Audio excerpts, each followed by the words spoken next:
buenos días, amigos. Francisco Antonio Méndez y el programa Economía y Mercado les saludan hoy miércoles 12 de febrero 2025. 23 grados Celsius aquí en La Julia, Distrito Nacional. Y para compartir con ustedes tenemos una cantidad de informaciones internacionales, así como del ámbito local. Hay unas declaraciones del presidente Fernández relativas al asunto de las tierras raras, que lo veremos. Ayer dábamos la información del ministro de Energía que señalaba que para el 26 se tendría, digamos, una noción más clara de cuáles serían las reservas netas, porque lo que el presidente habló de 100 millones de toneladas, eso es lodo, tierra. De ahí hay que ver la cantidad de sustancias de las 17 tierras raras esas, como se le denomina, que puede extraerse. Ahorita lo comento con más calma. También Participación Ciudadana salió, que hay campaña de difamación contra periodistas. Bueno, ustedes le daban mucha cajeta y al final del día a todo el mundo. Y esos mismos periodistas se buscaron sus enemistades y su manera de conducirse, de ser los Torquemada, los impolutos, ¿verdad? Los que eran una grey, ellos. Y bueno, ahora la gente también le exige, porque evidentemente que nadie es naif, como estamos hablando en inglés, ¿verdad? Ingenuo, para pensar que todo eso era porque ellos son los más ideologizados. Pues no, nadie es tan tonto para pensar eso. Pero bien, ahorita lo comentamos también. Y a nivel internacional, ayer estuvo el príncipe Abdullah de Jordania con el presidente Donald Trump. Y está presionando Donald Trump a los países árabes, especialmente a los limítrofes con Israel, Jordania y Egipto, para que asuma, dice, ahora plantea reubicar a los palestinos en una parcela en Jordania o en Egipto. Todos los países árabes, ahí veía el ex canciller de Arabia Saudita, el príncipe Turki, decir que eso es la locura más grande que él ha oído, esa cosa, que eso es una indecencia. No quiso opinar más, un diplomático, en un inglés fluido. Él fue embajador de Arabia Saudita mucho tiempo en Washington. Y todo el mundo, Trump dice que todo el mundo está a favor de su propuesta y yo no he visto quién es ese todo el mundo. Pero él sigue con su postura. Sus habitantes serán trasladados a una parcela de tierra, porque él lo ve como tierras. Tú estás aquí y yo te pongo para allí, puede ser lo mismo. Pero no es así. Eso sería... Hablan de limpieza étnica y hablan de un sinnúmero de cosas. Vamos a tenerlo todo. Vamos a mantenernos y asegurarnos. Cuando le preguntaban los periodistas, dice que va a ser ahí un desarrollo económico a gran escala, porque él todo lo ve como un negocio inmobiliario. Pero ahí hablamos de gente, seres humanos que han vivido en su tierra, que quieren vivir en su tierra. Dice, ellos quieren estar en la franja de Gaza porque no conocen otra cosa. Él le va a enseñar otras cosas, pero mientras tanto ningún país quiere aceptar esos refugiados. 2 millones de desplazados. Es una nación que no ha constituido un Estado porque no se han puesto de acuerdo, como dice las Naciones Unidas, de la solución de los 2 estados, como debiera ser.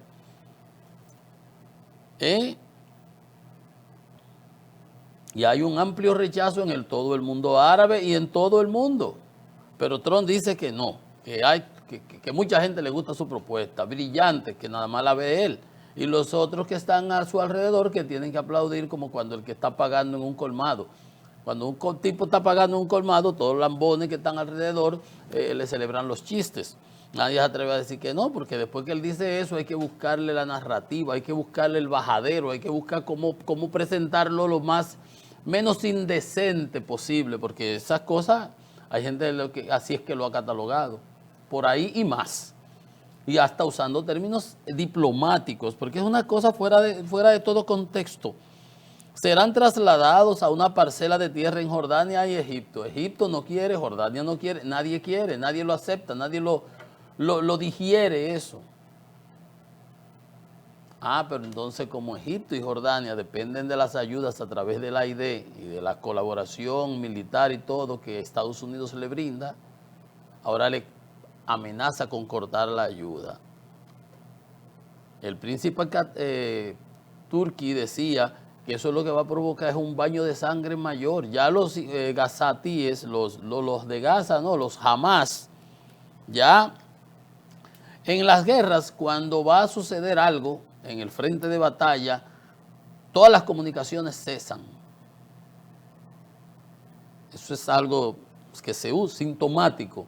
Cuando el que está de aquel lado, el enemigo, no se comunica por radio, no sé, porque todo el mundo anda interfiriendo lo del otro y en espionaje, chequeando todo lo que el otro dice, lo que el otro habla, lo que el otro mueve, que es todas esas cosas. Y cuando de aquel lado todo se calla, es síntoma de que algo está ocurriendo, de que algo va a ocurrir, para no darle, como dicen los colombianos, papaya al otro, para no darle pistas al otro. Entonces, ahora leía el cese al fuego, los Hamas, que no están destruidos, pero no acabados. No acabados. Han cerrado todas sus comunicaciones por celular y nada. Están en una hibernación, en un silencio en negro. Y eso es, en términos estratégicos, sintomático, porque eso presagia, preludia, quizás un rompimiento de la tregua, del cese al fuego que iba para una segunda fase. Y ahora Trump con esto lo que ha venido a complicar más la situación porque nadie está de acuerdo.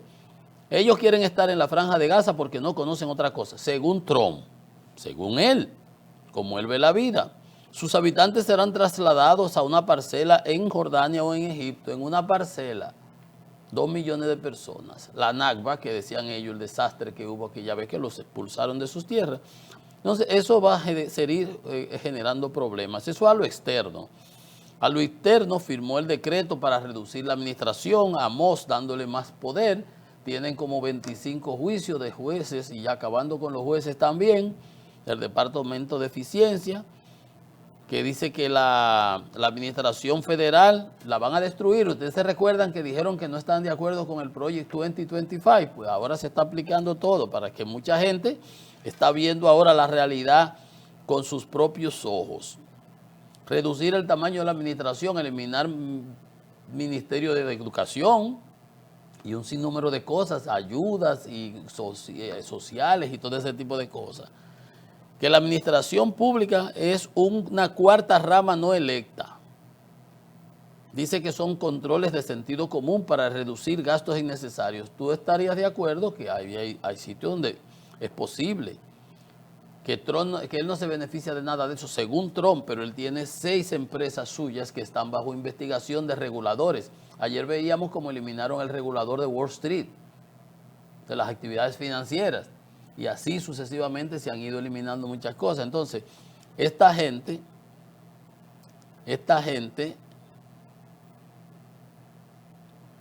tienen el sartén por el mango. Trump, Moss y todo ese tipo de personas que dice solo podrán contratar un nuevo empleado por cada 4 que dejen su puesto. Van a destutanar todo lo que se conocía como el gobierno federal en los Estados Unidos. No sé si que es tan eficiente o ineficiente, pero Trump estaba ahí en la pasada gestión. Ellos lo que quieren es, y en el FBI, una purga, en la CIA, en todas las instituciones. Es como aquí, cuando gana un partido, arrasa con la administración pública y pone a lo suyo. Ahí veremos a los MAGA, a los white supremacists, a los Ku Klux Klan, pero Elon Musk es sudafricano. Ahí salió haciendo el saludo hitleriano, un fascista, racista, de Sudáfrica. Él no vive en un apartheid, él es de los, entonces se comporta como eso. Pero nada, ese es el presidente americano, ahí está, dándole mayores poderes a este hombre, todo el mundo regado, todo el mundo criticando, todo el mundo quejándose y todos los que están tienen que aplaudir porque es así que pasan las cosas. Todos radicalizados, unos de un lado y otro, y los jueces suspendiéndole cosas de las que están haciendo. Ahí hablan de que si hay una crisis constitucional, de si él puede modificar los presupuestos aprobados en el Congreso y destinados para determinadas áreas, porque don Elon Musk dije que corte aquí, tumbe allí, arranque allá. Mire, cuando nosotros estudiamos regulación, gracias, o en los cursos de regulación, hay un concepto que se usa de la cooptación del regulado por parte del regulador por parte del regulado. Por ejemplo, usted ve la superintendencia de electricidad, la superintendencia de banco. Por lo general, y cuando yo era superintendente, yo chocaba con el CONEP, chocaba a veces con la misma CDE, con las distribuidoras, porque yo era el regulador. Como en la clase, yo soy el profesor, ustedes son los alumnos, ustedes tienen que cumplir las reglas. Las reglas están ahí en la ley, y eso es lo que hace que el regulador, que se cumplan las reglas. Por ejemplo, en el sector eléctrico. Y en otras áreas, si tú eres regulador de antimonopolio, si eres regulador de medio ambiente, etcétera, ¿no? Cumplir las leyes, nada más que eso. Pero entonces se habla de los intereses particulares. Hay gente que tiene intereses y entonces trata de poner a una gente ahí que obedezca a sus intereses. Puede hacerlo a través de pagos directos, que sería soborno, ¿verdad? Le dan sus regalos, sus coimas y sus cosas. También puede hacerse de una manera más diplomática y que digamos más preestablecida, digamos, bueno, después que sale de ahí, si tú me favoreciste con acciones, yo te reciproco y te nombro. Aquí no hay ese criterio, porque aquí en las grandes empresas son los hijos, los sobrinos y ese tipo de cosas, pero en Estados Unidos, en Europa, a las personas que se destacan en las funciones públicas, las grandes corporaciones, los bancos, los buscan y los nombran como, pues son personas con capacidad y con experiencia y conocimientos, y los nombran en los consejos de administración porque agregan valor. Aquí eso, tú te ves que todo eso es entre cunchimpancia y ese tipo de cosas, pero el tema es que también hay instituciones regulatorias que por eso te establecen, cuando sales de la misma, te mantienen por lo menos 2 años tu salario para que tú no tengas que esas presiones económicas y no tengas que favorecer a alguien para mañana te favorezca a ti. Para que ustedes vean, y eso no lo estudian en los cursos de regulación, en Harvard, en el MIT, en las instituciones de donde cualquier institución que se maneje ese tipo de cosas. Entonces, hay un término, como le digo, esos son los intereses particulares que presionan y así. Todo el mundo trata de buscar que las brasas queden para su lado. Y es legítimo, entonces el regulador tiene que ser una especie de juez equidistante. No, que se cumpla la ley, usted se la viola, te sanciono, usted me brinca la tablita, te meto en cintura. Entonces hay un término, un criterio que se dice, es la cooptación del regulador por parte del regulado. O sea, yo regulo a esta empresa que vende cacaíto, y en lugar de ser yo el que la regule, es la empresa que me controla a mí. Yo soy un hombre de ellos. Y esa es la captación del regulador, vamos a decir, el superintendente de qué sé yo qué cosa, por parte de la empresa que él debe regular. Eso es la captura del regulador por parte del regulado. Y eso uno lo estudia en los cursos, en los casos de estudio, etcétera. Pero en este caso no hay necesidad de eso porque ellos han eliminado todas las instituciones de regulación y están dirigiendo y haciendo y rumba abierta para baile. Y dice Trump que él no se está beneficiando de nada. ¿Y si se estuviera beneficiando? Tiene 6 casos con instituciones regulatorias a las que han decapitado y han quitado de ahí a los que van a supervisarlo. Ahora él pone a quién ahí.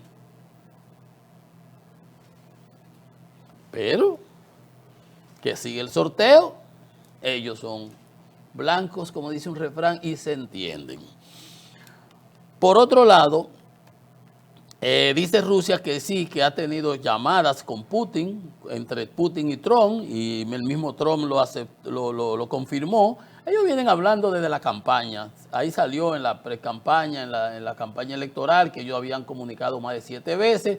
Yo lo que entiendo es que ojalá y eso no signifique que va a vender a Ucrania. Dice Petkov, el speaker de la casa del Kremlin, un viceministro de Relaciones Exteriores también, que existen contactos, que el proceso avanza para fines del cese al fuego, de la guerra con Ucrania. Y dice que la administración, oigan esta parte, porque eso es lo que a mí me gusta, sacarle la sustancia a los asuntos. Dice que Joe Biden apostó por la guerra híbrida, que impuso a sus aliados en diversos bloques la idea de la posibilidad de infligir una derrota estratégica a Rusia. Embute. El presidente Biden, con su pusilanimidad, permitió, sabiendo que Rusia iba a invadir, cuando en noviembre acumuló más de 190,000 efectivos en Bielorrusia y en la frontera por acá rusa, por la parte de Kharkov, lo sabían, y en las agencias de inteligencia, sí, y todas las otras, entendían que una vez Putin entrara, en 3 días, en una semana, iba a descabezar el gobierno. Y se enguayó, va 3 años pidiendo. Entonces, si le hubiera dado los armamentos y el apoyo, que de hecho Trump en el 20 le dio apoyo y armamento a Ucrania entonces. Por eso es que Trump dice, si yo hubiera sido presidente, esa guerra no se da. Porque Biden y Jay Sullivan, el asesor nacional de seguridad, lo que fueron muy pusilánimes y miedosos con respecto a Putin. Y cuando le dieron, le voy a hacer la historia, ¿qué estratégica? Si hubo un momento que dijo Macron, se sentían tan seguros, Occidente contra el oso ruso, que dijo Macron que no se podía humillar a Putin. Había que ganarle, pero no humillarlo a Rusia. Oye tú, y ahora Rusia ocupándole todo el Donetsk y el Donbass, donde están todas las tierras raras y los minerales estratégicos. Y ha dicho Trump ahora que quiere una garantía de todas las ayudas que según él van por 170,000 millones, que no es verdad, son como 70,000. Europa que le ha dado los otros 100 y pico mil millones en ayuda. Pero anyway, habló de 500,000 millones en garantía de tierras raras. Ellos se pondrán de acuerdo. Pero cuando le dieron los misiles Javelin, eso, Manpad, que los cargan, que fueron con los que le detuvieron aquella columna de tanques que tenían como 60 kilómetros cuando atacaron, ¿se acuerdan? Eso fue famoso, fue el 24 de febrero del 2022, ¿no? Entonces cuando atacaron ahí, que le destruyeron una columna como de 60 kilómetros, lo destruyeron todo y no pudieron, cuando entraron por Bielorrusia, le dieron los misiles Javelin y ese tipo de cosas, para darle los tanques, para probarle los Abrams, tanques americanos de los otros, que fue que el año pasado creo que fue, tuvo Inglaterra que pasarle tanques Challenger a Ucrania. Y después que Inglaterra, que ha sido la más decisiva en eso, le pasó los tanques Challenger, vino a Alemania, que tampoco quería, y le dio los Leopard. Y solo después de eso fue que los americanos vinieron a dar los Abrams, que no, que operaban con turbinas, que si era con gas, lo que fuera. Eso es una derrota estratégica. Lo que no quisieron fue darle armamento de verdad a Ucrania para que se defendiera. Con los aviones, ¿qué pasó con los aviones? Hasta los otros días fue que vinieron a probar los F-16, que le iban a pasar, no ellos, Estados Unidos, sino los países que tenían aviones, Holanda, Dinamarca, pero tenía Estados Unidos que dar la aprobación. Hasta los otros días, después que le aprueban, hubo que durar 1 año entrenando a los pilotos. Había que esperar 1 año, había que esperar que le dieran los aviones para entrenar a los pilotos. No se podía, no, porque no querían, pensaban que le podían ganar a Putin así, y no quisieron nunca a infligirle realmente una derrota como debiera ser. Las sanciones por pedacito, ahora antes de salir fue que le puso ahí a la flota porque no quería también entonces que se disparara el precio de los combustibles. O sea, pusilanimidad, por eso están fuera. Y por su agenda disparatosa y woke de todas esas cosas, vainas B y todas esas cosas que están saliendo ahora mismo de la idea. Pero por lo pronto va a recibir a Zelensky la semana que viene, dijo Trump, en la Casa Blanca. Dice, le gustaría que esa guerra terminara, la destrucción que hay, pero toda esa destrucción la ha provocado Putin, porque Ucrania lo único que ataca son bases militares en el frente de batalla, refinerías, fábricas de químicas, de municiones, fábricas de misiles, fábricas de instrumentos ópticos para los láseres y ese tipo de cosas de los armamentos. ¿Qué más? Almacenamientos de combustible, almacenamientos de municiones. Todo eso han sido objetivos militares legítimos en la guerra. Pero Rusia no, Rusia bombardea las ciudades, Kiev, Kharkov, todas las ciudades. Entonces dice Trump, que se reunió en diciembre en París con Zelensky, que nunca hubiera ocurrido si hubiera sido presidente. Todas esas hermosas personas muertas, presidente Trump, esas personas muertas, hermosas, han estado del lado de Ucrania. Del lado de Rusia, lo que han metido hay muchos ahí mercenarios de Corea del Norte, de Irán, que es aliado suyo, que le dio los misiles Shahed, con lo que han matado muchísimos ciudadanos ucranianos. De la India, contratados, mercenarios, y de todos esos países africanos por ahí.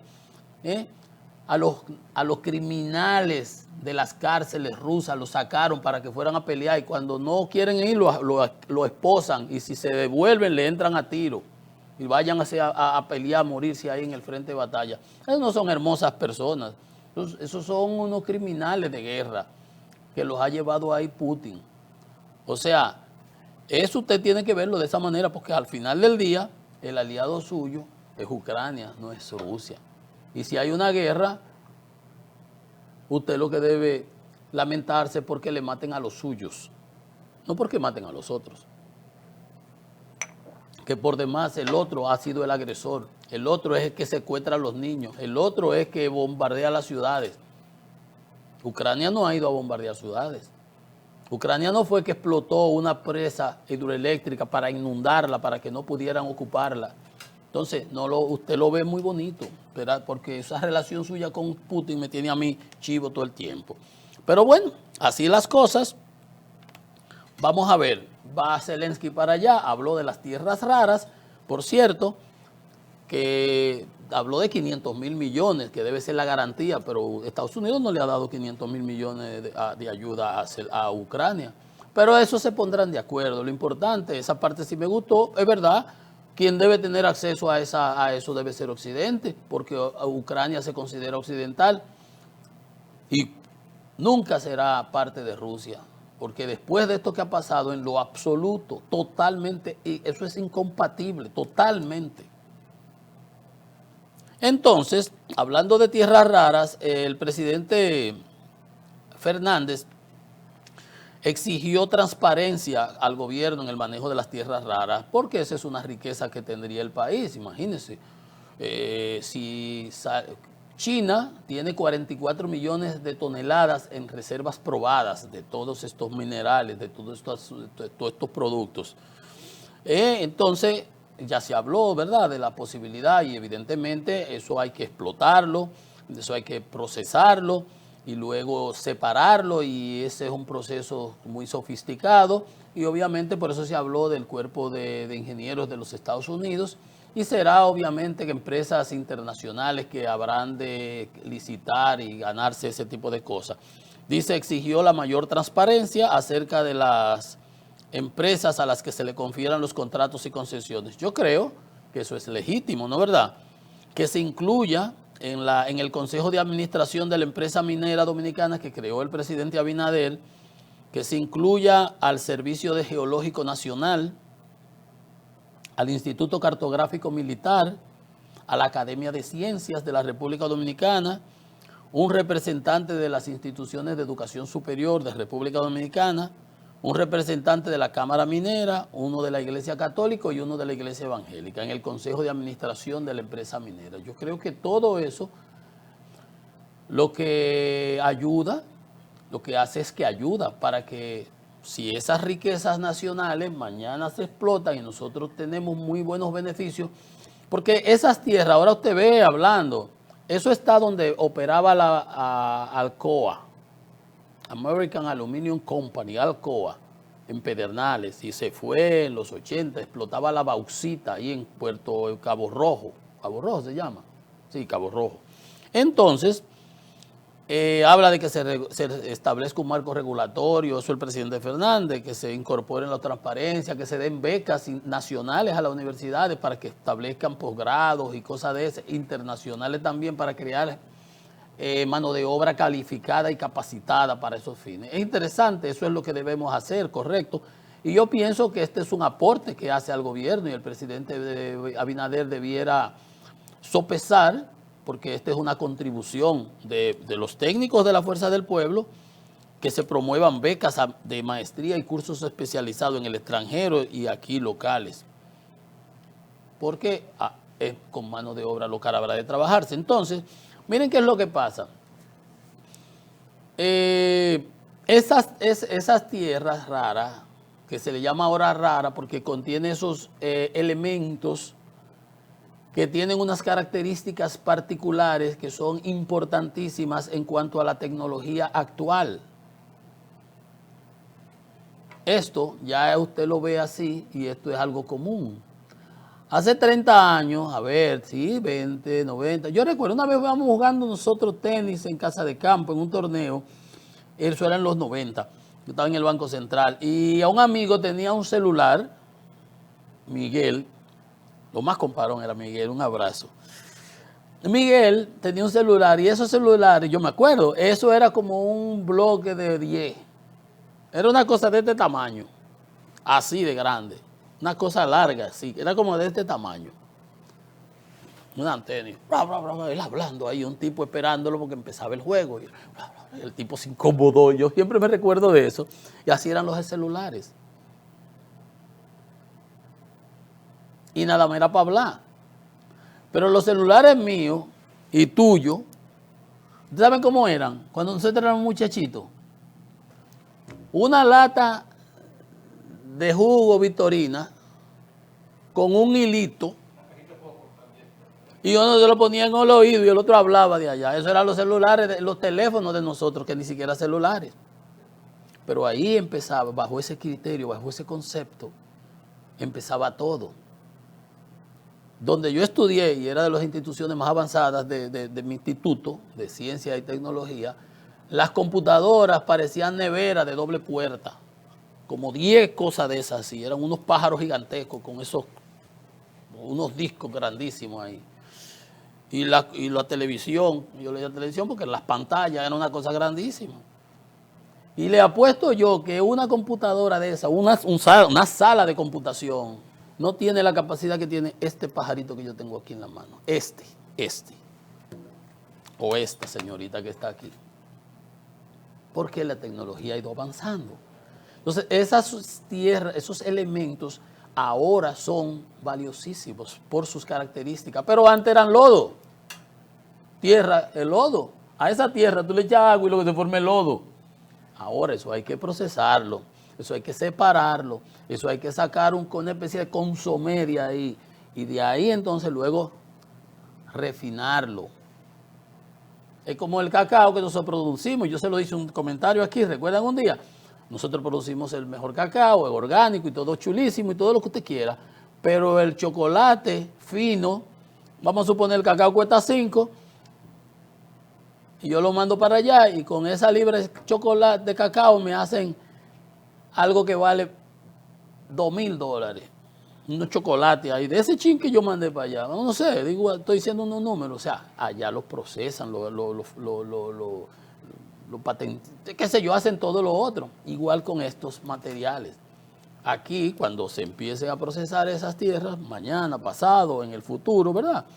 que se sepa cuántas son, que se haga la factibilidad, que es buen negocio, cómo, es carísimo esos materiales, pero son pequeños, son pocos. Lo importante es que se usan para aspectos de tecnología y ya el desarrollo del mundo. Cuando yo era estudiante, nosotros nos decían que las naciones desarrolladas eran las que producían acero y ácido sulfúrico. Y esas eran las grandes naciones, porque el acero, que acaba de ponerle Trump 30%, te sirve para todo, construcción, barcos, aviones, con todo, construcciones, tuberías, etcétera. Y el ácido sulfúrico porque es base de la industria petroquímica y química. Esos conceptos. Ahora es la tecnología, la ciencia. Usted no ve lo que estamos hablando de inteligencia artificial. Usted no ve lo que valen esas compañías, Meta, Google, Microsoft y todo eso. Entonces, todas esas materiales ahora son importantísimos porque ahora tienen relevancia. La tecnología permitió que se exploten, que se separen esos elementos del óxido ese que está ahí, que cuando llueve eso es lo que es el lodo. ¿Cómo pasó con Barrick-Gold? Que antes era la Rosario Dominicana, y cuando explotamos los óxidos, luego quedaron los sulfuros. Y yo no sé si dice el comentario aquí que uno de mis primeros trabajos importantes fue asistir, porque no era yo que sabía de eso, a un especialista, un doctor, un PhD colombiano que contrató el PNUD, Naciones Unidas, a instancia del presidente Balaguer, un señor Miquel, que era muy relacionado aquí, muy conocido del PNUD, y yo fui la contraparte cuando se iban a explotar, o sea, se intentaban explotar los sulfuros. Y entonces ahí se iba a generar ácido sulfúrico y iba a ser un problema porque había que exportarlo para producir que si fertilizante y que si eso se botaba en la bahía de Samaná. Entonces el presidente Balaguer dijo que no. Y eso era a través del roasting, que era tostación de esos sulfuros. Y producía eso, había que sacarlo, extraerlo y era un lío. Ya después lo que hace Barrick-Gold ahora no es con esa tecnología, pero pasaron como 20 años. Y en otras naciones se usaban hasta bioliching, que era una lixiviación con una sustancia y bacterias, un número de cosas. O sea, la tecnología va cambiando. Y esas cosas ahora permiten, y entonces eso, no es que nadie sabía que eso tenía valor, ni que eso se lo estaban llevando. No se lo podían estar llevando porque eso no servía para nada. Para nada. Porque eso y lodo es lo mismo. Tierra, cuando le dicen a que coja un palito y agua y póngase a jugar con lodo. Tierra. Ah, pero si usted ahora tiene tecnología para separarle y sacar esos minerales, esos elementos que tienen unas altas componentes magnéticos y eso, todo eso sirve para los microconductores, para los chips, para toda la tecnología de futuro. Entonces eso es lo que está pasando. Entonces, qué bueno, ahí está una contribución del presidente Fernández para que sea sopesada por el gobierno.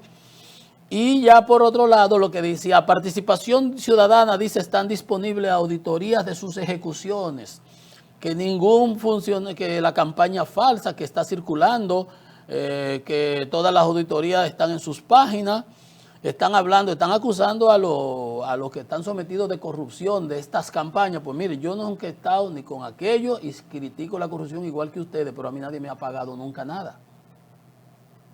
Y cuando ustedes criticaban la sentencia 168-13, y el presidente Abinader también lo hacía, y Paveliza, y Manuel Robles, y Juan Bolívar, que es el jefe de Participación Ciudadana, y estos que dan la cara aquí son empleaditos. Ustedes pueden presentar todos los números ahí. Presenten también las compañías que ustedes tenían subcontratadas. Porque yo sé que no van a salir los nombres, como salió por ahí en Twitter, de que como pusieron. Yo le dije, ¿y si cobraron? Y si no cobraron, también peor, porque ustedes lo que hicieron era en contra de la patria. Simple. En el caso del tema de los haitianos, en el caso de los otros LGTB y todas esas otras cosas, yo no me meto mucho ahí, pero en ese caso, yo siempre he dicho, me alegro y me enorgullezco de haber estado en este lado de la acera y ustedes allá, porque ustedes lo que se vendían era de independiente y embuste, que ustedes nunca fueron independientes. Míralo ahí como está Juan Bolívar, estaba en España, ahora lo mandaron no sé para otro sitio, siempre. Ahora está en México. Ah, cuando Jorge Blanco lo mandaron para Ecuador, era en Ecuador. O sea, ustedes nunca fueron independientes y todas las recuas tampoco. Presente en esa auditoría que usted pide, que están ahí en su página, vamos a sacar las compañías, empresas, sus contratistas que tenía la USAID y vamos a tratar de relacionar a ver si acaso ustedes, a través de esas subcontrataciones, tenían que ver con esas personas que hablan, porque yo sé que no va a aparecer ningún cheque que diga de que a fulanito de tal le pagaron 10 pesos, a perencejito de tal no. Pero en la Biblia hay una máxima que dice que no hay nada oculto que no sea develado en algún momento. Hacemos una pausa, que esto es economía y mercado.